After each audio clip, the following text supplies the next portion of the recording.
오늘날 사람들이 많이 사용하고 있는 표현 중에 이런 표현이 하나가 있습니다. 바로 관종이라고 하는 표현입니다. 혹시 이 관종이라고 하는 표현을 들어보셨습니까? 예. 그래서 제가 이 관종이라고 하는 이 표현을 네이버 지식 백과에 한번 쳐봤는데 거기서 이렇게 정의를 내려주고 있습니다. 한번 잘 들어보십시오.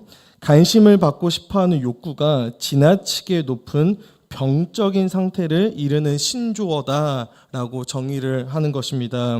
관심을 받고 싶어하는 욕구가 엄청나게 많은 사람에게 관종이다라고 이야기를 오늘날 한다라고 하는 것이죠. 그런데 저는 이런 생각을 한번 해보게 되었습니다. 과연 관심을 받고 싶어하지 않는 사람이 있을까라고 하는 생각이죠. 사랑하는 우리 제일가족 여러분들, 우리 안에는 어느 정도 다 관심을 받고 싶어하는 마음이 있을 것이다라고 생각을 합니다. 그렇지 않습니까? 아무도 나에게 관심을 가져주지 않는 것보다 그래도 누군가가 나에게 어느 정도의 관심을 가져주길 원하고 또 나아가서는 많은 사람들이 나를 인정해주고 또 나를 기억해주길 원하는 것이 우리 인간인 것 같습니다. 우리가 두려워하는 것 중에 하나가 무엇일까요? 바로 내가 잊혀질까봐 라고 하는 생각이 우리를 때로는 두렵게 만들기도 합니다. 특별히 이러한 생각은 누군가로부터 어떤 대중으로부터 많은 관심과 또 사랑을 받아본 사람일수록 더욱 그러할 것이다 라고 생각을 해보게 되었습니다. 그런데 저는 이러한 모습들이 교회 안에서도 마찬가지지 않나라고 또한 생각해 보게 되었습니다. 우리는 많은 부분에서 관심을 받고 싶어 합니다. 내가 무언가를 했을 때 또 사람들이 나를 알아줬으면 좋겠고 또 인정했으면 좋겠습니다. 그리고 그것에 대해서 누군가가 어느 누구도 나를 알아주지 않으면 우리는 어떡합니까? 괜히 섭섭하고 서운한 마음이 우리 가운데에 들 때가 있다라는 것이죠. 처음에는 내가 관심받고 인정받으려고 시작한 일이 아님에도 불구하고 누군가가 나를 알아주지 않고 또 관심을 가져주지 않으면 우리는 교회 안에서조차도 섭섭하고 서운한 마음이 우리 가운데 든다라고 하는 것입니다. 그런데 심지어 나보다 다른 누군가가 더 열심히 하지도 않고 더 성실하지도 않았는데 그 사람에게 더 많은 관심이 가게 되면 우리는 어떻습니까? 마음이 더 힘들어지는 것이 사실인 것입니다. 예전에 어떤 이단과 관련된 사역을 하는 목사님께서 이런 이야기를 한 적이 있었습니다. 이단에 들어갔다가 이제 빠져나온 청년들을 대상으로 어떤 조사를 해봤다고 합니다. 어떠한 조사냐면 너희들이 왜 그 이단에 빠지게 되었는지에 대해 이유를 물었던 것이죠. 과연 청년들이 이단에 빠진 가장 큰 이유가 무엇인지 아십니까? 이단의 교리나 이단의 신학이 그들을 미혹한 것이 아니었습니다. 무엇이었냐면 기존에 내가 교회에서 받지 못했던 애정과 관심을 그곳에서 주었기 때문이라는 거예요. 그래서 내가 그곳에 내 마음이 향했다라는 것이죠. 자신이 관심을 받는다라고 하는 마음이 그들로 하여금 이단이라고 하는 이 잘못된 단체로 빠져들게 만들었던 것입니다. 이처럼 우리는 관심을 원합니다. 그리고 인정을 원하고 애정에 목말라 합니다. 그런 우리에게 오늘 본문의 말씀은 세례 요한이라고 하는 한 인물을 보여주고 있습니다. 그리고 우리는 이 세례 요한이라고 하면 겸손의 아이콘이다라고 우리는 많이들 생각을 하지요. 그래서 우리가 이 세례 요한과 관련된 본문을 읽을 때 또 들을 때면 어떻게 결론을 내릴 때가 많냐면 우리 또한 세례 요한의 이 겸손을 본받아야 된다. 그래서 우리도 세례 요한처럼 겸손한 사람이 되자라고 하는 내용으로 이 말씀이 결론 맺어질 때가 많다라고 하는 것입니다. 물론 이 세례 요한이 겸손한 사람이 아니다라고 이야기하는 것은 아닙니다. 그는 겸손했습니다. 예수님께서도 여자가 낳은 자 중에 가장 제일이다라고 칭찬해 주실 만큼 그는 대단히 겸손한 모습을 우리에게 보여주고 있는 인물입니다.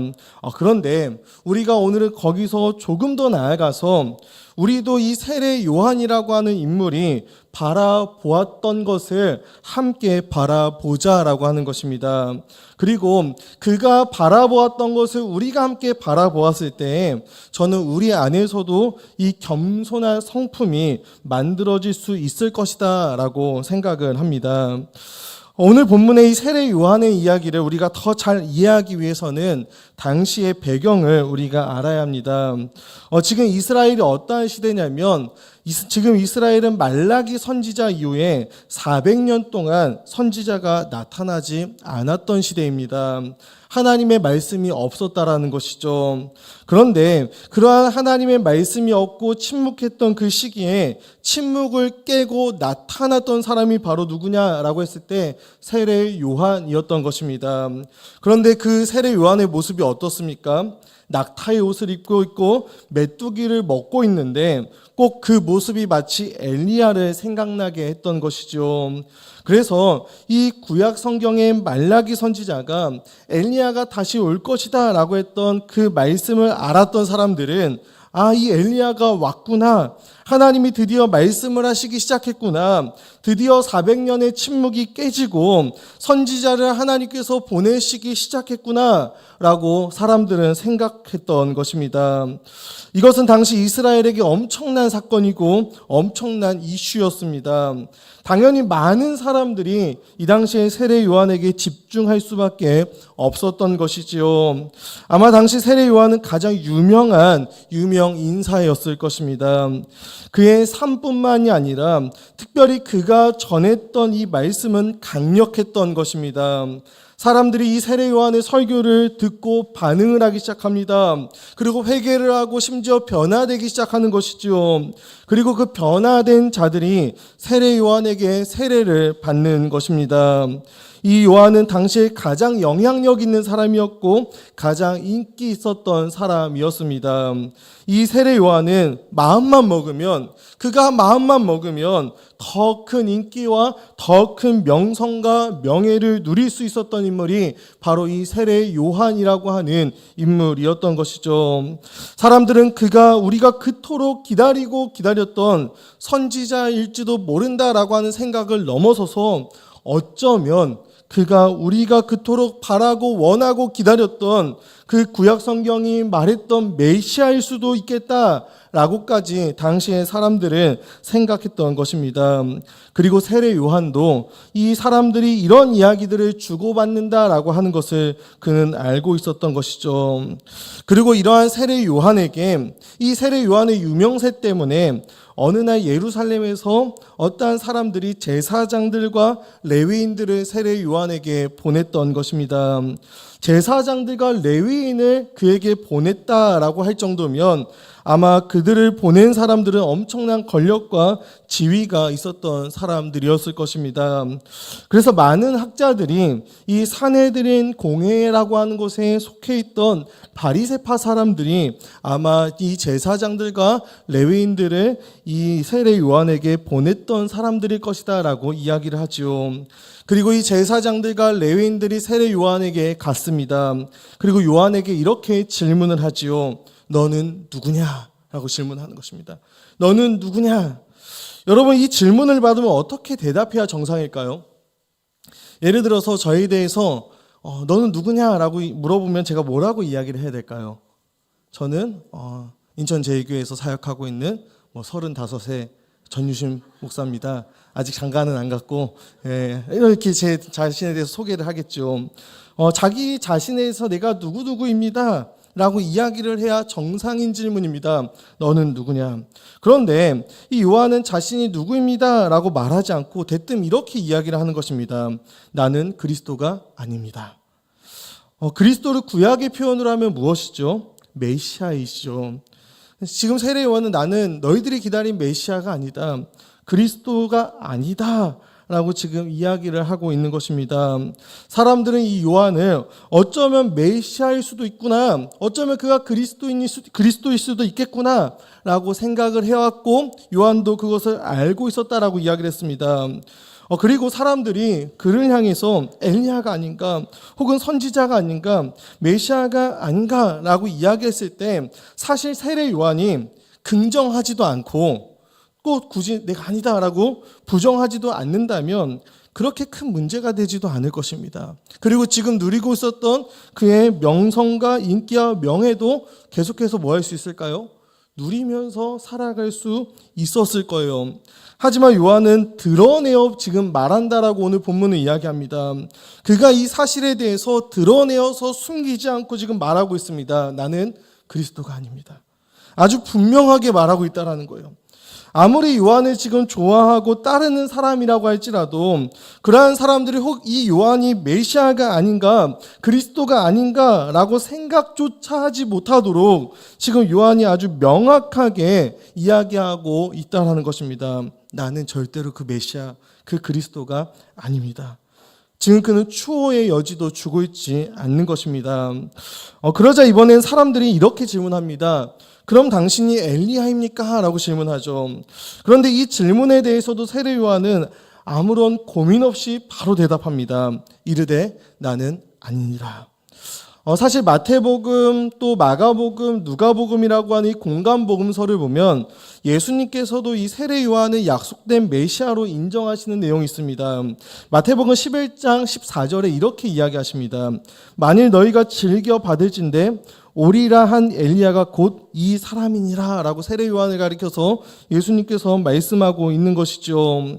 말라기 4장을 보면은 5절과 6절에서 하나님께서 내가 선지자 엘리야를 너에게 보내리라 라고 말씀하시는데 바로 그 엘리야가 세례 요한이다 라고 이야기하는 것이죠. 그런데 세례 요한은 이에 대해서도 단호하게 나는 아니다 라고 지금 이야기하고 있는 것입니다. 그 이유 중에 하나는 무엇이냐면 당시에 이 이스라엘 백성들 유대인들 중에는 엘리야가 실제로 죽음을 보지 않고 하늘로 올라갔기 때문에 그가 다시 올라갔으니 다시 그가 내려올 사람으로 이해하는 사람들이 있었기 때문입니다. 그런 사람들에게 요한은 어떠한 여지도 지금 남겨두고 있지 않다라는 거예요. 나는 그 엘리야도 아닙니다. 무엇이냐면 나는 주인공이 아니라는 거예요. 내가 주인공이 되는 일들을 그는 지금 철저하게 거절하고 거부하는 모습을 보여주고 있다라는 것이죠. 그러자 사람들이 다시 묻습니다. 그러면 네가 그 선지자냐? 라고 이야기를 하죠. 이 말씀은 신명기 18장 15절부터 19절에 나오는 모세와 같은 선지자에 대한 약속의 뿌리를 둔 이야기입니다. 유대인들 중에 어떤 사람은 이 선지자가 메시아를 가리킬 것이다 라고 생각했고 또 어떤 사람들은 메시아의 길을 예비하는 사람을 가리킨다 라고 생각도 했습니다. 그러니까 세례 요한은 내가 메시아는 아니지만 자신이 그 길을 예비하는 선지자다라고 말해도 틀린 말은 아니었다라는 거예요.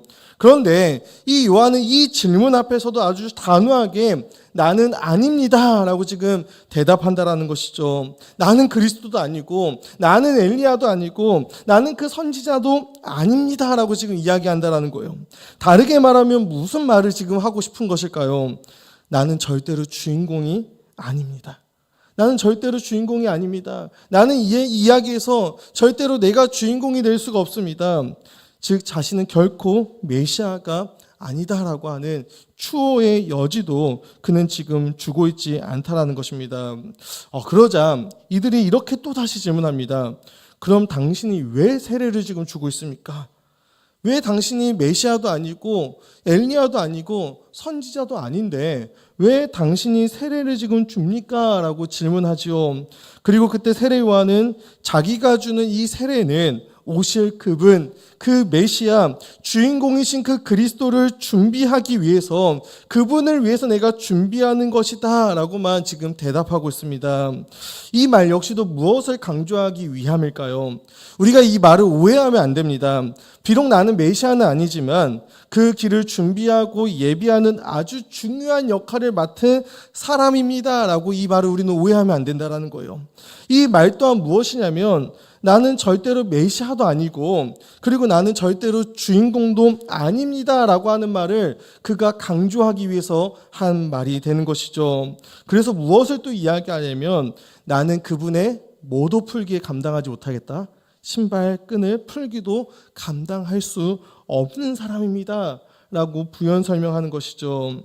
당시 신발의 끈을 풀어주는 일을 누가 했을까요? 바로 노예들이 했습니다. 노예들이 이 신발의 끈을 풀어주는 일을 했지요. 그런데 지금 세례 요한은 자신이 그분의 신발의 그 끈을 풀기도 감당할 수 없다라고 이야기를 합니다.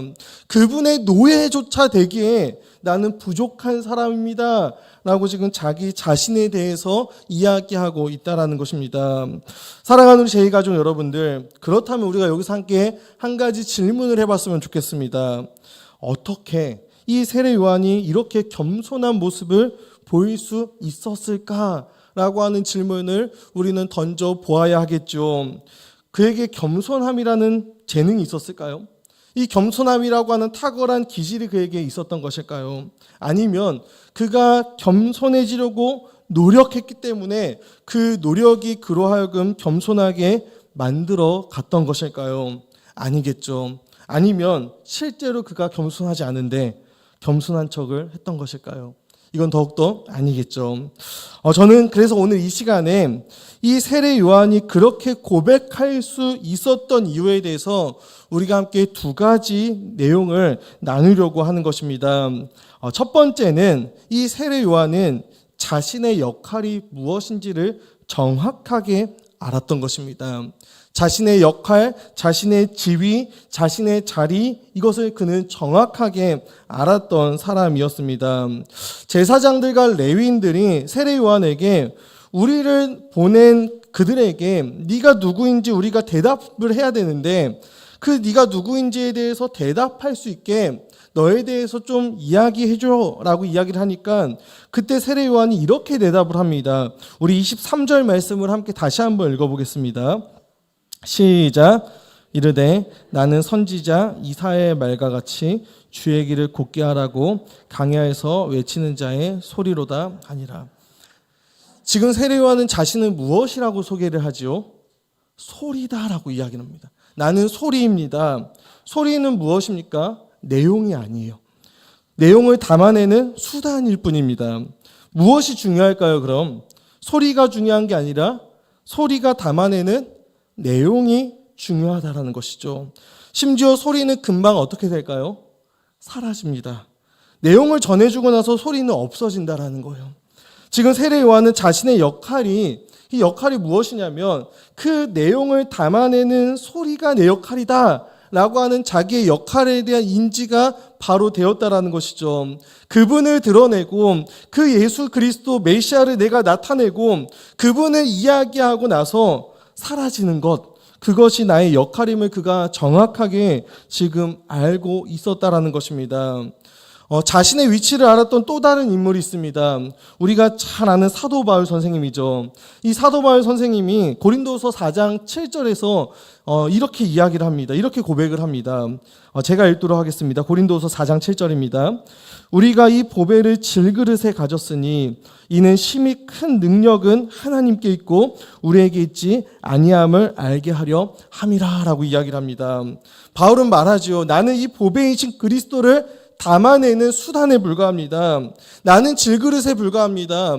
질그릇이 중요한 것이 아니라 그 안에 담겨져 있는 그 보배롭고 가치 있고 아름다우신 예수 그리스도가 중요한 것입니다.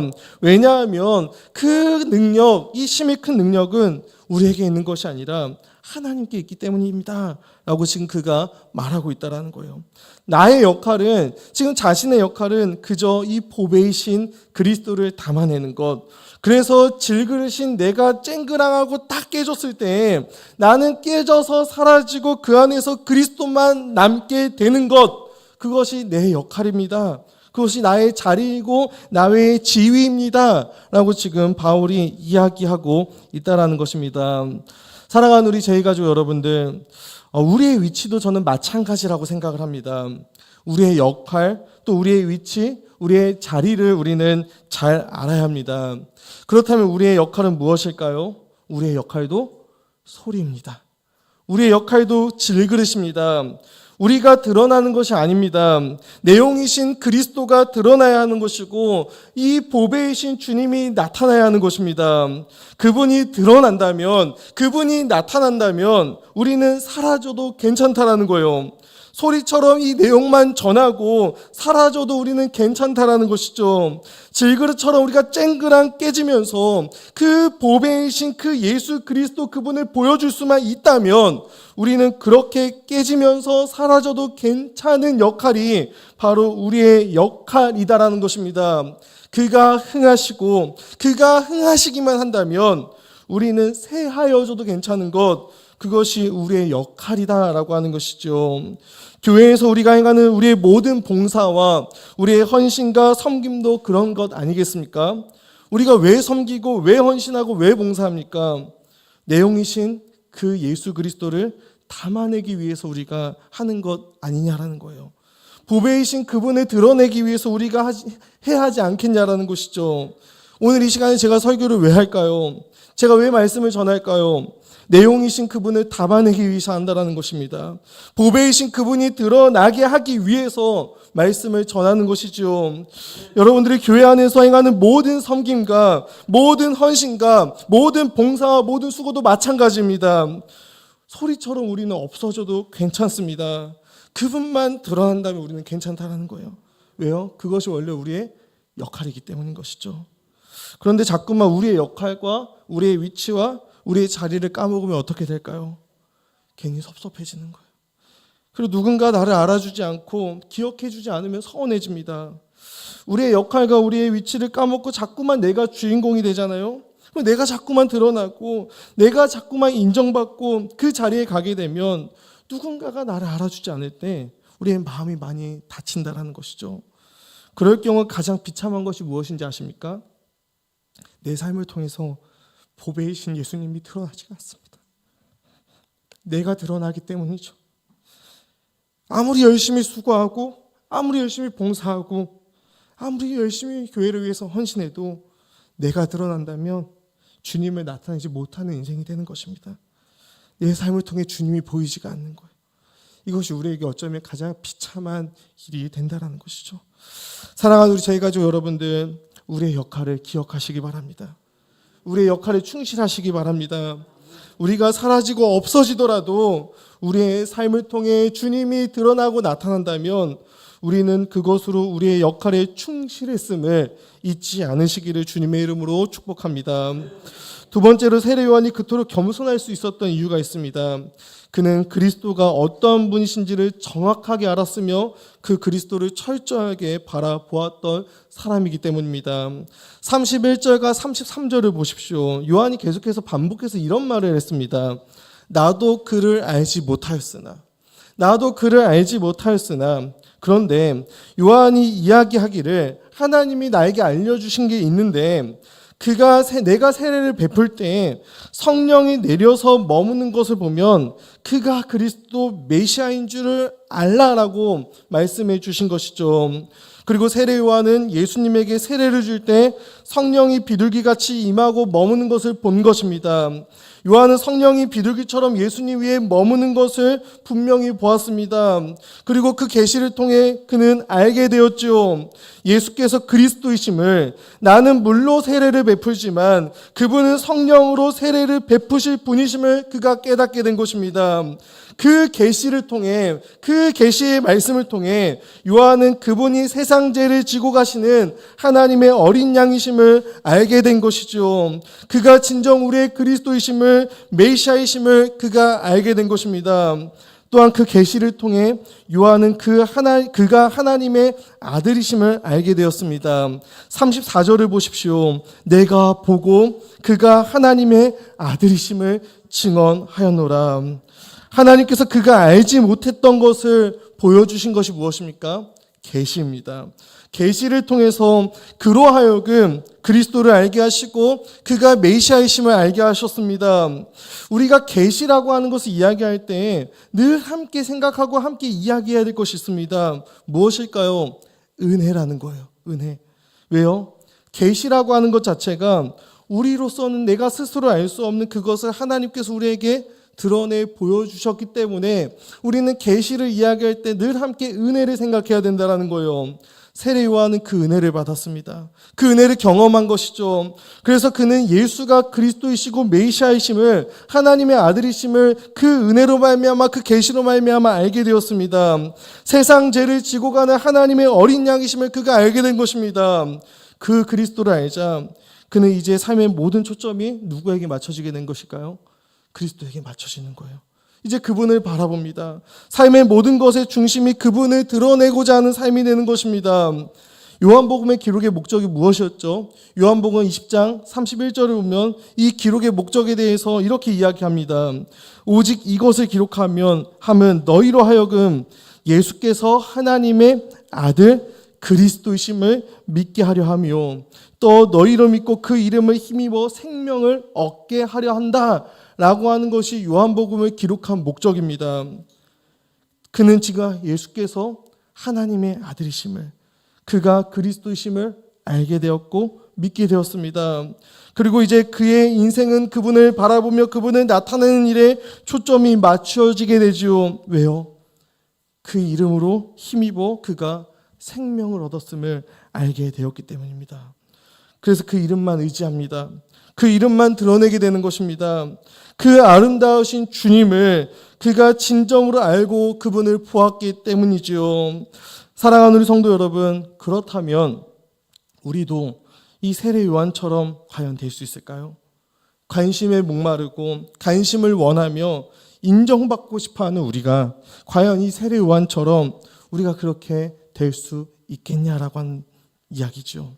누가 나를 알아주지 않을 때, 그래서 서운하고 섭섭한 우리들이 과연 세례 요한과 같을 수 있을까요? 저는 우리가 이 그리스도를 진정으로 알게 되면 우리도 세례 요한처럼 될 수밖에 없다고 생각을 합니다. 그분이 너무나도 아름다우시기 때문이에요. 세상에 있는 모든 가치 있는 것들을 다 더하고 다 합쳐서 한쪽 저울에 딱 올려놓는 거죠. 그리고 예수 그리스도를 딱 한쪽 저울에 딱 올려놓는 거예요. 그럼 어떻게 될까요? 이렇게 기울겠죠. 세상에 있는 그 모든 가치를 더해도 그분의 가치와 그분의 아름다우심에 비교하면 아무것도 아닐 만큼 그분은 아름답고 존귀하신 분이십니다.